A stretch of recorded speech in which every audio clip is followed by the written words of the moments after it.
আসসালামু আলাইকুম গাইস, কেমন আছেন? আশা করি সবাই ভালো আছেন গাইস। প্রতিদিনের মতো আজকেও তোমাদের জন্য আজকে নতুন একটা ভিডিও নিয়ে আসলাম। তো এখানে দেখতে পাচ্ছেন কন্ট্রোল রুমের যে টেবিলটা সেটা কিন্তু সরাই নিয়েছে। কী জন্য নিয়েছে তা আপনাদেরকে অবশ্যই আমি বুঝিয়ে বলতেছি।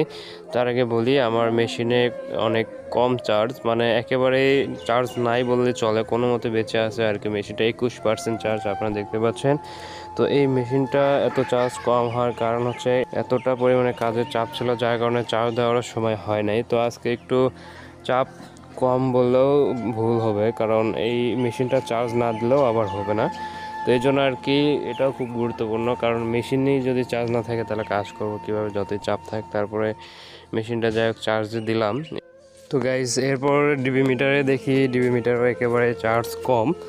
তো এই জন্য আর কি আমি ডিবি মিটারটাও এখানে চার্জ দেওয়ার জন্য নিয়ে আসি। তো আপনাদেরকে দেখাই, দেখেন ডিবি মিটারে কিন্তু চার্জ আছে, কিন্তু আরও একটু চার্জ দিলে ভালো হইবে। তো যার কারণে আমি ডিবি মিটারের চার্জারটা নিয়ে আমি চার্জ দেওয়ার জন্য এটা ইয়াতে প্লাগে লেগে দিই। তো দেওয়ার পর আমি এটা চার্জে ঢুকায় দিই। তো গাইস, আমাদের এই মেশিনগুলো যদি সচল থাকে, ভালো থাকে, তাহলে আমাদের কাজ করে কিন্তু অনেক শান্তি পাওয়া যায়, কাজ আরও দ্রুত করা যায়। তো দেখেন চার্জ উঠতেছে মেশিন দুইটাতেই, ডিবি মিটারও চার্জ দিলাম। তো গাইস, আপনাদের যেটা বলতে চেয়েছিলাম, তো এই টেবিলটা কেন সরানো হয়েছে, দেখেন আজকে রাত্রে বৃষ্টি হয়েছে আর বৃষ্টির পানি এদিকে আসতেছিল, মানে ঘরের মধ্যে পড়তেছিল, যার কারণে আমার একদিন বুঝতে পারার পরে এটা সরে রাখে।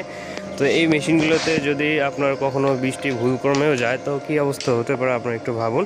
তো যারা বুঝতে পারছেন তারা তো জানেন। তো গাইস, আমি একটু ওই যে ফ্যানটা চালু করে, গরম লাগতেছিল একটু, যাই হোক ফ্যানটা চালু করে আমি বক্সটা দেখেন ফাঁকা, তো আমি বক্সটা বন্ধ করে এখানে শুয়ে পড়ে রেস্ট নিচ্ছি। কারণ তো গাইস, মেশিনে চার্জ দেওয়া হয়ে গেলে আমরা রথের বাজার যাব। এই পপ থেকে আর একটা পপ চলে, তো ওখানে আসার পরে মানে রথের বাজার কাজ শেষ করার পরে একটু নাস্তা পানি করলাম। তো গাইস, ভালো থাকবেন সবাই।